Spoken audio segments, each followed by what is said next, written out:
Hello and welcome to another episode of The Defenders on Sansad TV. And in this episode, we are looking at a subject which is extremely important for India's security and its defense, but something which many of us know very little about.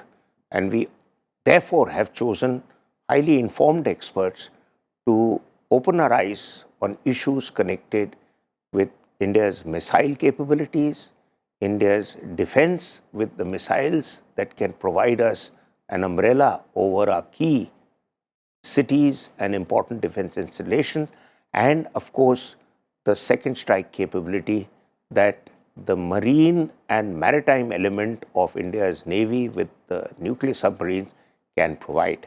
And for that, we therefore have Commodore Ranjit Rai, well-known, expert, veteran, naval officer, writer, author of a number of publications on maritime security in particular and India's history of conflicts in general. And we have Dr. Rajiv Nayan, who is a senior research associate at the IDSA in Delhi, and his specialization is linked to missiles and our capabilities. So I'll start with you, Dr. Nayan. We are getting news now that suddenly DRDO with its affiliates has gone into an overdrive in projecting India's missile capabilities. And more recently, there was news sometime in September about a fully digitalized heat-seeking missile system that has been tested again by the Hyderabad-based RCI, an affiliated of DRDO. As also there is news about the missile system that could give further capability to the Agni missile systems, and of course the first successful test flight of the phase 1 ballistic missile defense interceptor ADI. So briefly, how are these going to dramatically alter our capabilities? Definitely it is going to alter our capabilities. In fact, missile has demonstrated India's prowess, indigenous prowess, and it showed that even it had withstood sanctions and curbs of different export control regimes. And our scientists must be complimented and commended for developing different ranges of missiles, and you have just listed a few of them. And we have started with Prithvi. That was a solid fuel missile.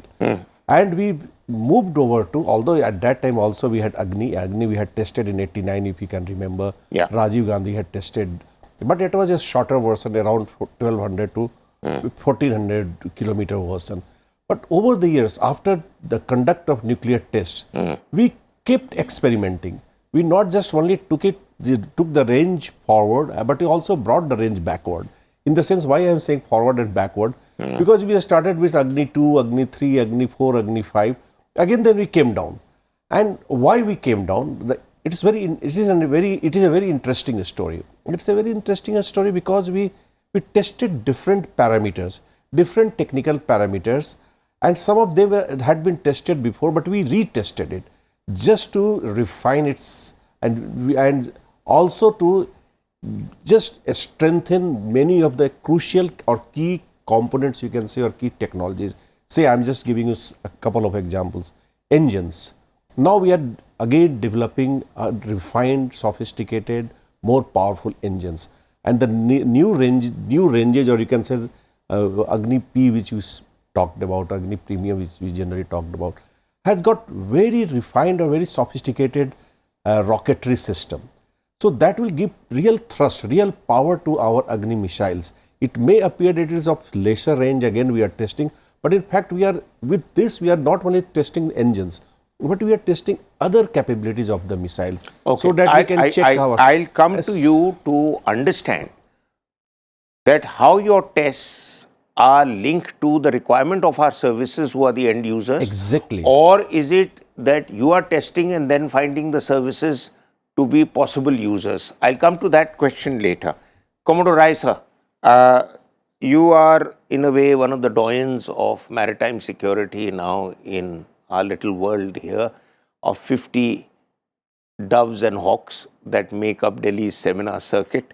But INS Arihant, the country's first ballistic missile submarine, carried out a launch of a submarine launched ballistic missile system, and on 14th October in the Bay of Bengal, this was obviously something which was being watched by our neighbors in China with great interest, and the Chinese have been trying to disrupt further testing because of the capability that the Arihant would have, in addition to the fact that the critical aspect of a nuclear armed submarine under the Nuclear Command Authority gives us a very viable second strike capability.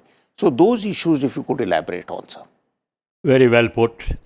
All I can add to what Rajiv says, who's a nuclear expert, that our missiles originally were liquid fueled. But the Navy has lived with missiles since 1971 war. It has a missile phobia. It went on from the P-15, which was actually the Termit missile, and it went on to get the Uran missile on the Brahmaputra class. Then it went on to get the Klub missile. The Klub missile has got 4 waypoints. It goes to the enemy by 4 waypoints. Not easy. And now it's called Cage 35, which the Air Force also has on the Su-30s. So you asked about Arihant. There's nothing new that the Navy saw. They have lived with missiles all their life. They brought the Sea Eagle, and during one period, the Navy put the Prithvi, called Dhanush, but it made it solid fuel on the ships. So you can see we were on our way. And then, of course, the nuclear submarine is Arihant, is the epitome of building. No nation gives it to you, but because of our relationship with Russia, we got it from the Soviet Union. And one of the finest officers in the Indian Navy, technical, were put into the ATV. They built the submarine with DRDO help. And then it was one Admiral Bhasin who went to the Prime Minister and said, if you give it to a PSU unit, it'll take long. So then we went to the missile. The submarine was ready, and the Navy decided, and I must avoid names, but they decided that if the submarine is ready, it must have an attack capability. It was a technology demonstrator. So they made the missile. From an underwater, they launched what was originally the Sagarika. Then government said Sagarika is secret. The admiral in the ATV called it B-05. The DRDO said K-15, but it's come back to B. So you're absolutely right. It's a second strike capability. But its range is only 750.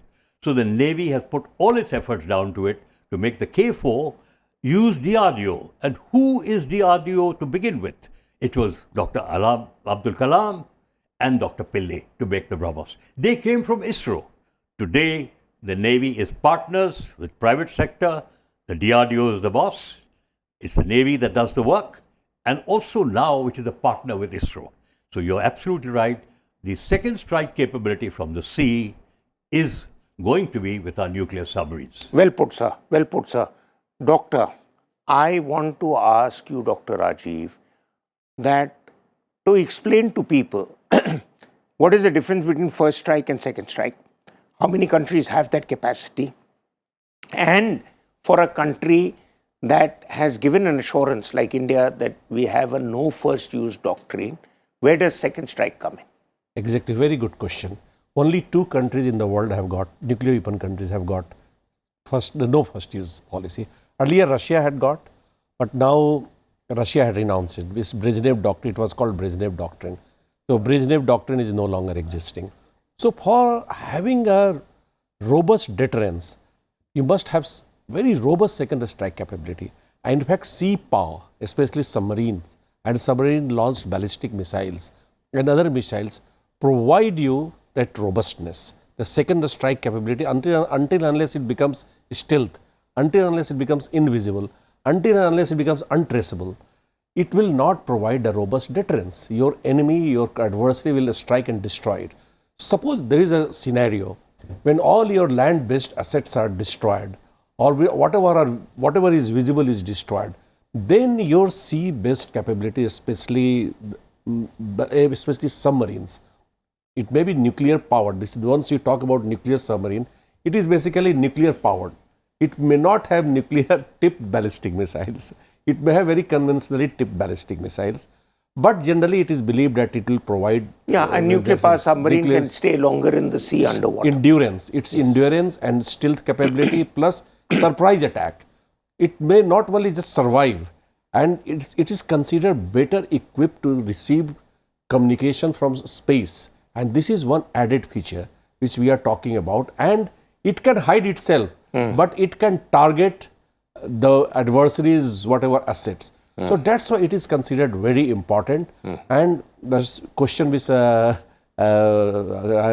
which Commodore Rai provided, we have developed our capability in this field also. Arihant soldier, of course it took time, it had different names and some names were not known publicly, but well known that these are our capacity. And from design, Prime Minister has complimented the scientists for starting it from design stage to just demonstrating to the world that we can do it. Now China is going to have around 12 nuclear powered submarine by 2029, you can say 20s, it is speculated. So now we also have to be ready to respond to our northern adversary. So I think we are going quite well with our missiles. The missiles which you, in the earlier segment you talked that what will be its use. So definitely it will have its use, and missiles which we are testing otherwise also for land-based use, surface-to-surface missiles you can say.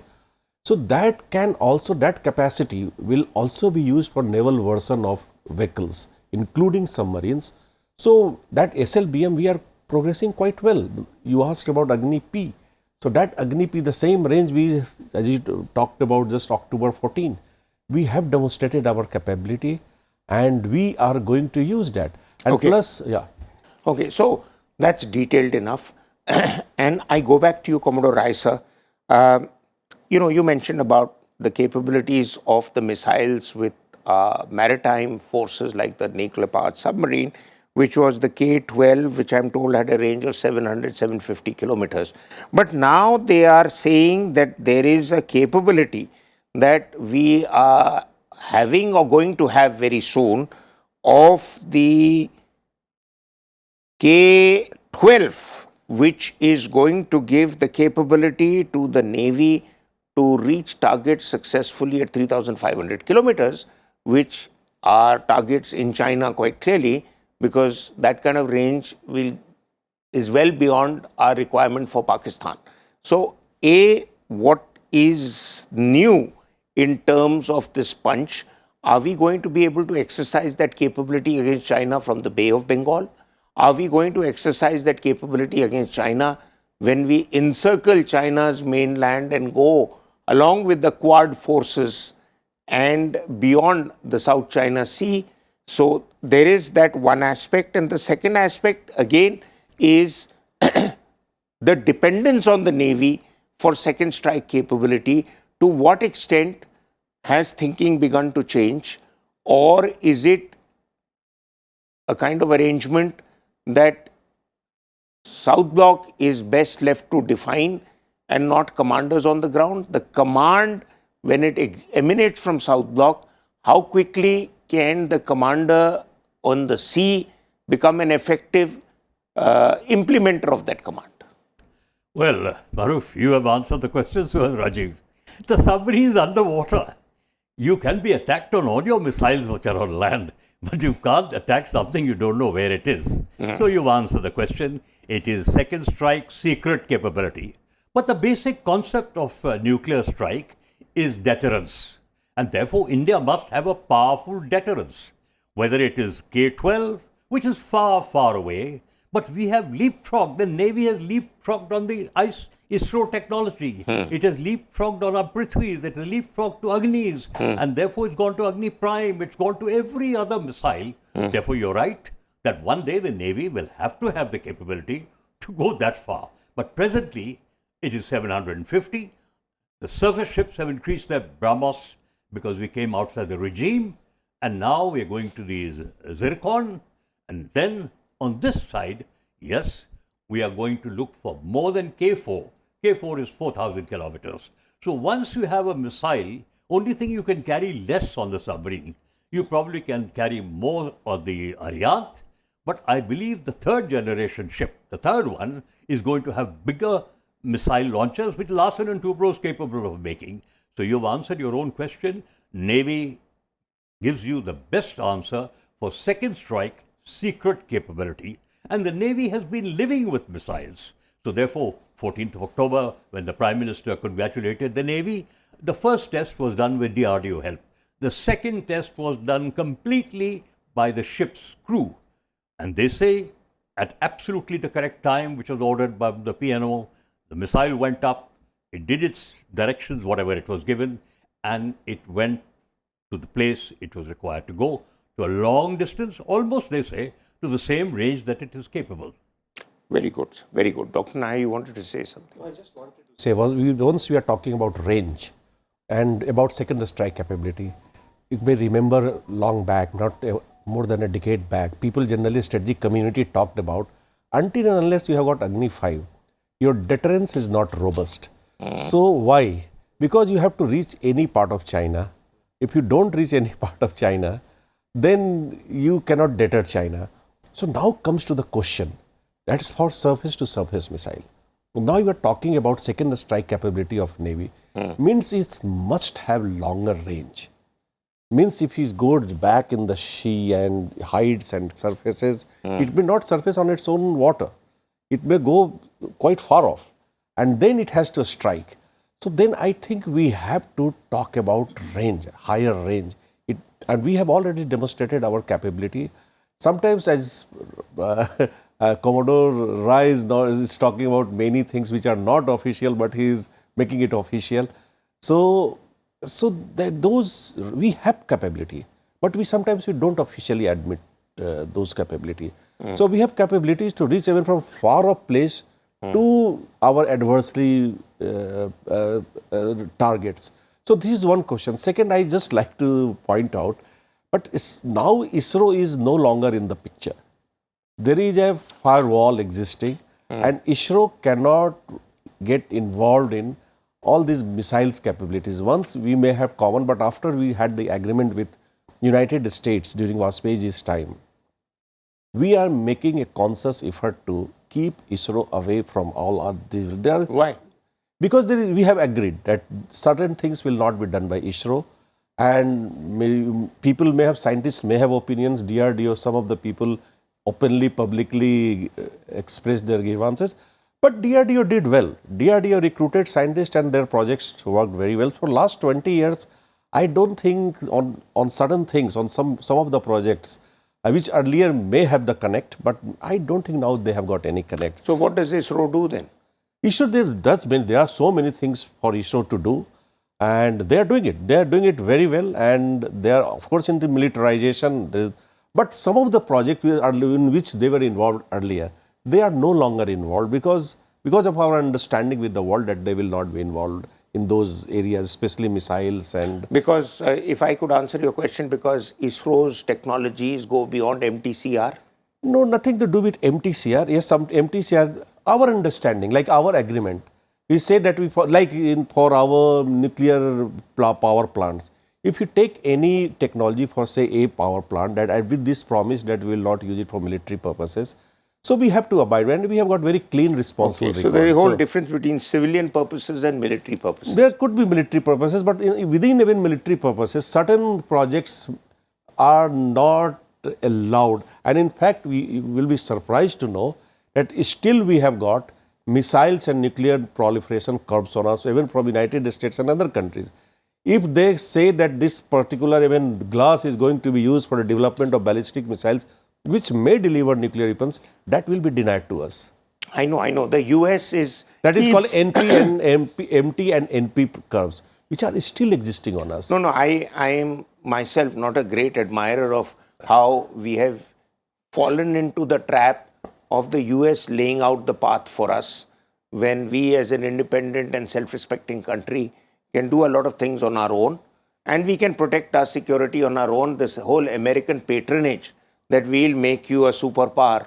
India has reached so far without the US. I believe India will reach even further without the US. Missile is a perfect example of that. It's a juggernaut that cannot be contained. India's missile agenda, let's put it that way. Admiral, sir, there is another aspect which you mentioned to me before the show, and I'd like you to explain that to us, that we keep talking of the strike capability of the maritime forces, the submarines, the Navy, but there is a very important requirement of defense at sea.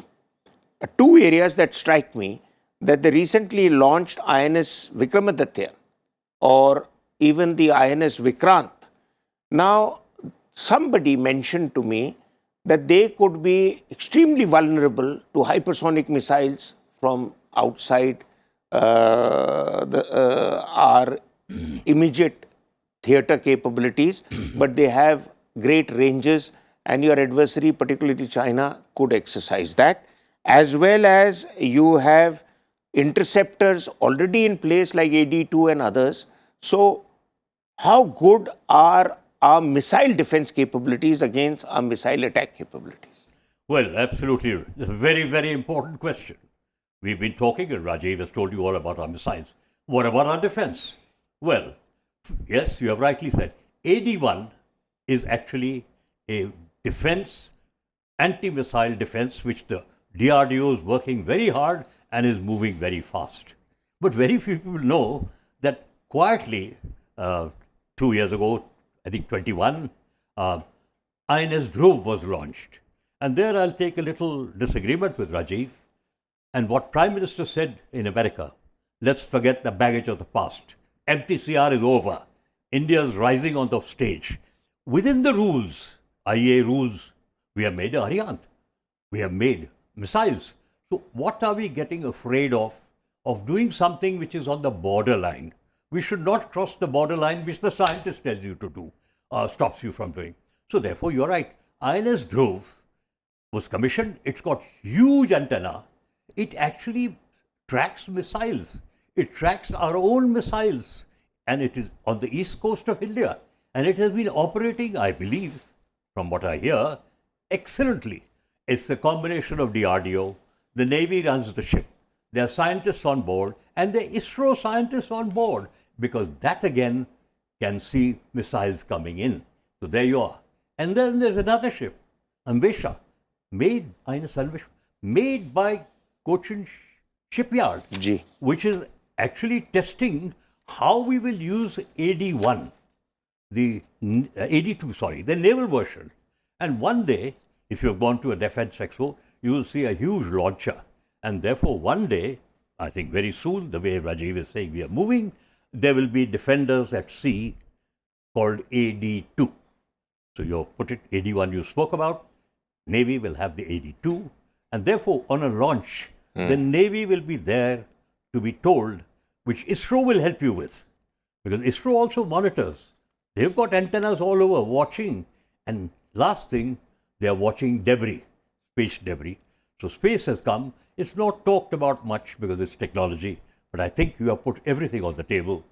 The Navy is going to also help the land forces for defense against missiles when their system is ready for AD-2. Dhruv is there, and then there'll be another ship which will have a launcher. Right. Dr. Rajiv, last question to you. Couple of things in it, so you'll have to be using bullet points. One, we talked about AD-1. Commodore just talked about it.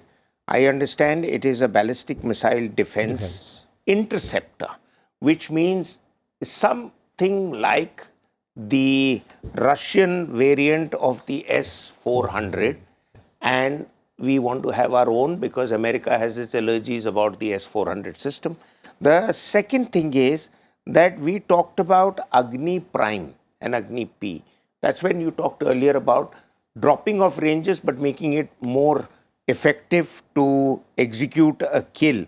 The first test was in June last year of Agni Prime, and we are now looking at more and more tests, especially the Agni 3 missile. This one, AD Prime, weighs more than the Agni 3 missile, but it has a maximum range of 2,000 kilometers.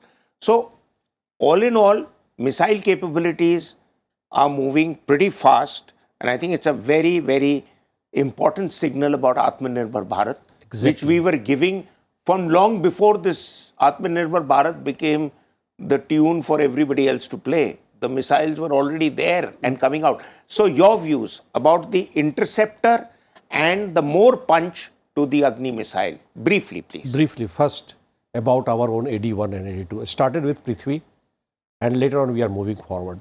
In fact, we were so confident that we did not buy Patriot system offered by United States. AS-400 is slightly different. It is called all-in-one. So it has got better capability. So, but we are moving, indigenously we are moving. About Agni P you are talking about. In 1 year we had 2 tests. So basically it is showing refinement and sophistications of our missile system, which we are forced to develop on our own. Because we both of us talked about the American curves and everything there. So this was data and we are really moving forward.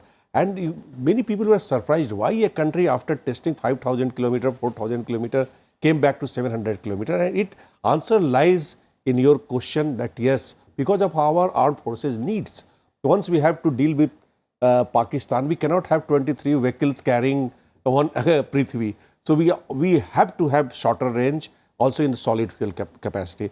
Last I will make about MTCR. Here again, we are argumentative Indians. We need to close. Argumentative Indians. Yes. So MTCR clearly, or any export control regime in that family, starting from Janger to Australia group, members will not get any advantage. It is your control regime, you have to control, but it will give you image building, your image as a responsible power. Technically, you will not get anything because you are a member of MTCR. Yeah, well put, and thank you very much for your enlightened views. MTCR or any other regime, I dare say so, but we could follow China's example, do what they do in their national interest. Yes. Everybody else can keep laying out the outer circle and inner circle. We will take a call on it if required. But until then, thank you very much for your inputs and thanks for watching. Goodbye.